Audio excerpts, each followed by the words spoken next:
All right. So as I mentioned in the log today, what I wanted to use this live session for was to get into the last couple chapters you read in the Kitchens book, and then talk about the last couple chapters in reference to the book report.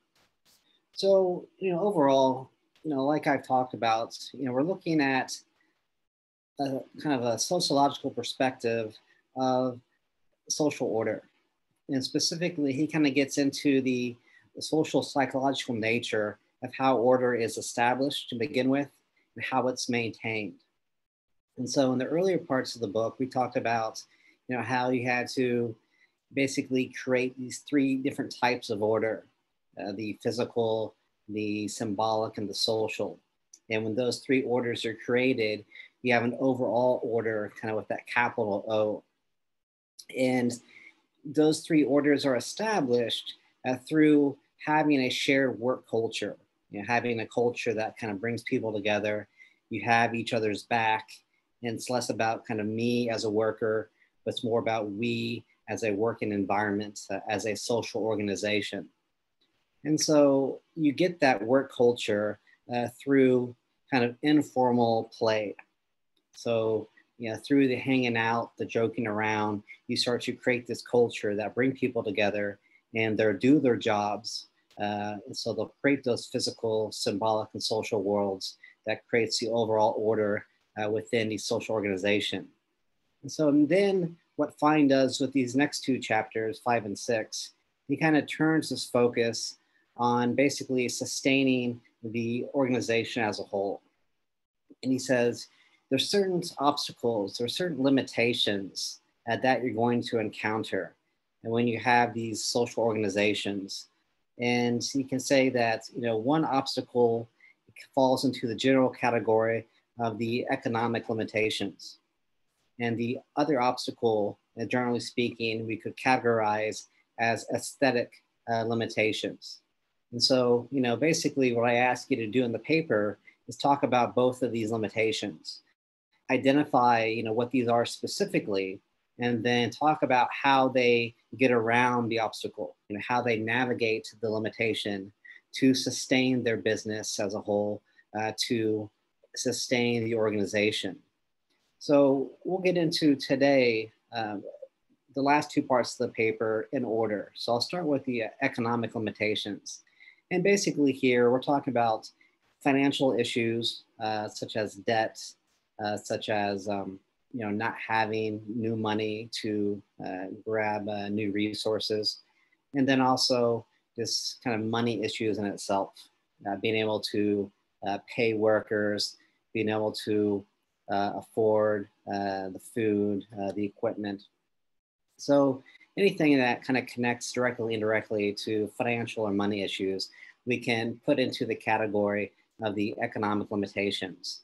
And he divides the economic limitations into external forces, which basically, we could think of existing outside of the organization. That's part of the economy, the media, and then also internal forces, which we kind of find more specifically in the organization itself. And here we're talking about those issues of cost when it comes to paying workers, paying for the food and the equipment you need. And so here,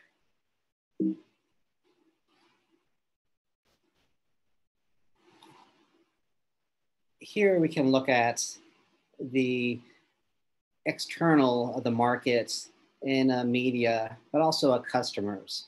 So when you're writing your paper, basically I'm asking you to identify two specific economic limitations. And you have many you can select from. One could be kind of the market forces. That would be kind of one example. And then you talk about how that's navigated. You could talk about customers. Then you could talk about how you navigate that issue. And then media would be another one. The internal issues have more about kind of the internal cost of pricing, paying labor, paying for the food. So, all these are potential examples you can use. As I mentioned in the review class, that, you don't have to use one external force one internal force. You can do that if you want, but you can do two external forces or two internal forces, and that's fine as well. So nevertheless, looking at market forces. So here are, kind of larger shifts in the economy that are getting kind of outside your business, but they can influence what's going on in the actual organization itself.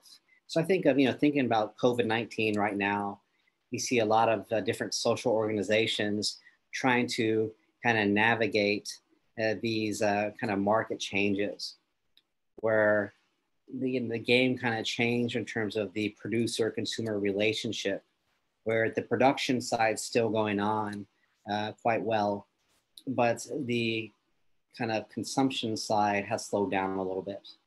So, restaurants, stores are not getting the people kind of coming in and eating at the restaurants, coming in and shopping at the stores. So here, again, is connected to kind of the market forces outside of your business, but it still impacts your bottom line. It still impacts you being able to sustain your business overall. So basically, you have to find ways to get around this. And so in COVID-19, you emphasize kind of a takeout game as well as dining in. You emphasize maybe new types of food that you haven't served in the past. Maybe the new types of food are cheaper to make, easier to produce. So again, you just have to kind of navigate these new market issues that are attached to COVID-19 if you want to sustain your business. Creating kind of outdoor eating spaces when you didn't have those spaces to begin with. Start to deliver curbside, all of these things are products of people trying to navigate this external force that's related to the market. Now, obviously Fine doesn't talk about COVID-19 in this book, but nevertheless, that's kind of on the same page when he's getting at, these forces that, all organizations have to kind of deal with. Even in strong economies, sometimes the market can shift from one month to another and you have to deal with those shifts. But especially kind of in downward economies where people are losing jobs or people are kind of saving up their money quite more, you have to find ways to kind of grin and bear, through those. And he talks about it in the book, one way to navigate this tension, to get around the obstacle, is to focus on cutting losses. So again, COVID-19, you see a lot of people kind of redoing their menus. And basically it's a cost saving mechanisms. If I'm not buying the more expensive food, you're kind of saving on cost. You're not making more money, but you're saving on costs. So that will kind of help your bottom line. So another external force would be customers. So basically, you need to get the customers inside your organization, inside the business to sustain yourself as a whole. And, it's, about establishing trust with customers. The customer trust you that you're going to give them kind of a quality experience, whether it be in terms of the overall social experience of going to your place. It's going to be clean. I'm going to be treated with respect. And overall quality of the food itself. I'm going to enjoy my meal. I'm going to get a quality meal for what I pay for. And you get this by kind of establishing that trust and loyalty with customers. And when you do that, you kind of get them coming back and telling other people about it. When they lack trust, they will be unlikely to come back and they're not going to be loyal to you. And they're not going to tell other people to go and, be part of your business. They actually may tell people to stay away. So again, that's kind of the way you have to navigate it, to make sure you're always putting your best foot forward, treat people kindly with respect, try to get to know them personally in terms of their name, what they like to eat, what they like to order. And when the customer feels cared for, and that's when, she's more likely to return, and again, more likely to spread kind of positive vibes around about your organization. So again, kind of focusing on COVID-19 with this, a lot of the trust is about, you're going to have a clean experience. We take the safety measures seriously. all the spaces are going to be properly distanced, so you're not going to be on top of your fellow customers. We're going to make sure everything is clean as possible, and we're taking all these extra steps to make sure your kind of safetyness and to put your mind at ease, and people will trust you. When you're doing that, not only kind of talking the talk, but also walking the walk. And so again, you have to get the customers in. And with COVID-19, you're kind of facing new obstacles. In addition to just kind of having a loyal customer base, you have to get them willing to come in during a pandemic. So finally, the media. And here, basically, you want to avoid bad press. So, again, make sure that if you kind of know somebody's going to be writing an article about you or reviewing you, make sure everything's good to go. You can't take any risk. And, when the bad press does happen, you just have to know how to deal with that as well. You don't want to make a bad situation worse. So, for example, I remember a place close to town, the downtown area, they received a couple of poor food inspections. And one of the co-owners, got on social media and basically kind of, questioned, the food inspection itself. And it came, it did more harm than good. He should have just kind of bit his tongue and just make sure that they are doing well on the future inspections. And so, yeah, that was kind of a mess that he shouldn't have started. He made a bad situation worse. So again, the media is a limitation where it can help you on the one hand with the good press, but it can hurt you on the other hand with the bad press. So you just need to kind of navigate that issue carefully. So, you're not doing any harm for you, but you're also doing positive things when possible. So internal, just, quickly, again, these are obstacles. Pricing, the customer needs to believe that it's a fair pricing, like I mentioned before, in terms of building that loyalty. You're getting a quality meal for the money that you're paying, not only in terms of the amount of food, but actually how it tastes as well. So, the book says, sometimes, pricing is done, differently in terms of some things don't really cost that much, but the customer kind of thinks that, he should be paying a certain price for it. So he actually raised the price, and other items that are maybe a little bit more expensive actually have to price lower because people will never buy those items if it was such a higher price. So just, for example, you can think of, chicken or something like that. When the market kind of shifts and chicken prices go up, customers aren't going to pay kind of a higher amount for chicken because it's perceived to be kind of a basic meal compared to like a steak, where you could increase the price of a steak and the customer would be maybe okay with that. But you can't really raise the price of a chicken too much, even though the market may kind of necessitate that, because the customers are not going to be willing to pay for something they see to be kind of unfair pricing. So with labor and food costs, basically you just find ways to keep both of those costs low. You try to pay your workers fair wages, but kind of keep them as low as possible. And sometimes you again find kind of creative ways, so you can only pay your workers a low wage and make them kind of rely on tips. And so some of the labor costs gets pushed onto the customer, off your bottom line in terms of your organization. Labor, other kind of labor cost is making sure you're getting the most out of your equipment. So, finding solid equipment to begin with so it lasts long, and making sure that you're keeping equipment kind of up to date and kind of properly maintained, so it'll work for long periods of time.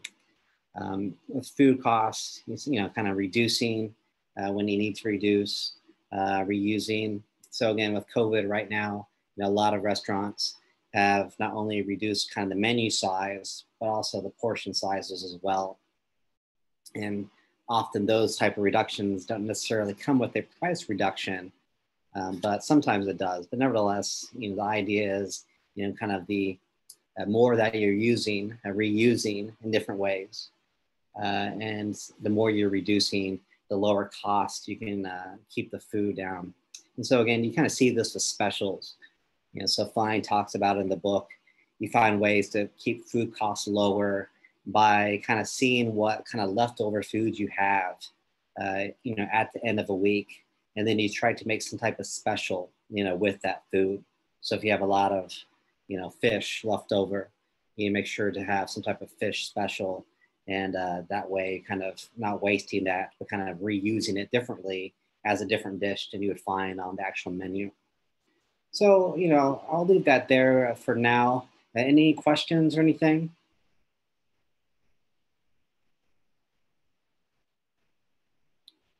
All right, so let me just kind of turn our attention to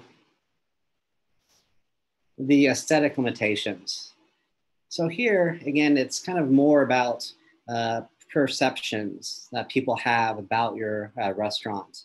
It's more about perceptions that you have about your restaurant.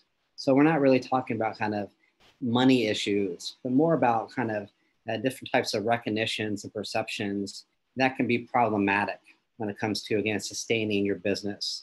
So these aesthetic limitations, specifically, we could talk about customer taste and how that's a potential obstacle, how you navigate it. You could talk about time as an issue and restaurant status. So with customer taste, basically, how you navigate this tension is basically try to give the customer what they want. And this is what I kind of talked about when I say bad food. As I mentioned in the lecture, I have a friend who runs a restaurant downtown, and he was originally against having a certain dish on his menu. But the rub was, I didn't tell this story about it. So he was actually kind of well known for that dish at his prior restaurant. So he didn't want to kind of carry that over to his new restaurant. But there is so many people kind of asking him about it. Where are your chicken waffles? Where are your chicken waffles? And kind of bugging him about it. Eventually he's like, okay, I'll give in and kind of give the people what they want, even though I didn't really want to serve it. Other ways you kind of navigate these potential tensions with customers, instead of overcooking something, you undercook it, because you can always cook more rather than cook away. The same thing with seasoning. Maybe you like a certain type of seasoning level, but you don't want to maybe bring it up to that level because your customers may not like that much seasoning. So you under season it. And if they want more, you can always give them more. But if you kind of gave them the seasoning that you think is proper for the dish and they think it's over seasoned, then you have to start from scratch and remake the whole meal. So again, you have these potential barriers that exist, and you have to kind of know how to negotiate them, know how to get around them. With time, we talked about time at the beginning of the book, how we have to kind of manage time wisely. And here we're talking about in terms of aesthetic limitations. You want your kind of food to look a certain way. You want it to not only have high quality in terms of a taste, but also high quality in terms of appearance. And time can interfere with this because you don't have all the time in the world to create this art. And so, you have a server who wants to get the food out in an adequate time manner to keep the customer happy. You have the customer that has other expectations about, when the food should be served. And so maybe if you had more time, you could make it not only taste worthy, but aesthetically speaking, you can make it kind of appearance worthy. But you don't have all that time. So you have to basically, lower your creativity to, make sure everything gets out to the server, gets out to the customer in a timely manner. And, with restaurant status, you kind of have to stay in your expectation game. So people, have a certain expectation of what they're going to experience. You basically have to stay within the range of expectation. So in the, lecture I talked about, going to like an Applebee's or an Olive Garden, you have certain expectations attached to the status of the restaurant, of the Olive Garden, of the Applebee's. The expectations typically are, I'm not going to have to dress up a lot. It's not going to be too stuffy. I'm going to get kind of a a lot, kind of high quantity for what I pay for, the quality, may not be the best, but at least I'll get a lot quantity wise. And so basically, that's what you kind of have to give. As a chef, as a cook, you may want to make your pasta look like a piece of art, but the customers don't want that. They just want a lot of that pasta and a lot of breadsticks. And at the Applebee's, maybe you like to put up on your walls some highbrow art, but people are not going to Applebee's to have highbrow art on the walls. They want the TV on, they want kind of bar posters and stuff like that. So you kind of have to stay within your range. And the same thing holds true if you work at kind of a higher end restaurant. You have to kind of stay within those expectations too. You're not going to be focusing on just giving people a lot of quantity. You have to really emphasize the quality of your food. And you have to really kind of give them that kind of experience atmosphere wise, So you shouldn't have a lot of, TVs blaring the, Thursday night football game because people are not going to a highbrow place to have the game on in the background. So again, you kind of have to stay within your expectations, and in doing so, you're kind of giving the person, aesthetically speaking, what they expect in terms of their overall experience, not only of taste, but also kind of the social experience and the visual appearance as well. So again, you basically pick out 2 examples, whether it be related to customer taste, time, or the restaurant status, and talk about how you navigate, how you get around these limitations so you can maintain a successful business, maintain your business as a whole. So any questions about this?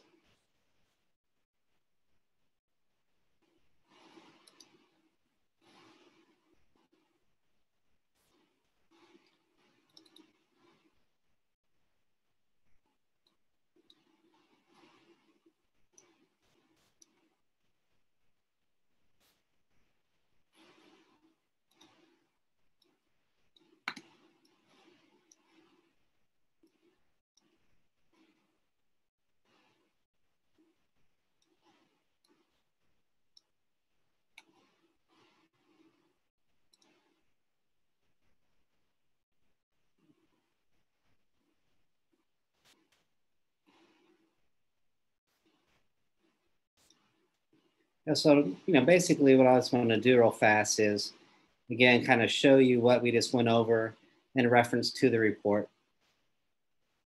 So, the first kind of limitation, the first barrier, the economic limitation, that ties into question 3. So you're going to identify 2 examples of economic limitations and then explain how people navigate those limitations. And then basically for number 4, you're doing the exact same thing. You're going to identify 2 limitations and explain how people kind of navigate what the limitation is. So, overall, it's the same thing you're doing, but you're looking at these aesthetic limitations connected to taste of customers, the status of the restaurant, and time issues when it comes to your personal creativity when it connects to your food. So anything else I could discuss?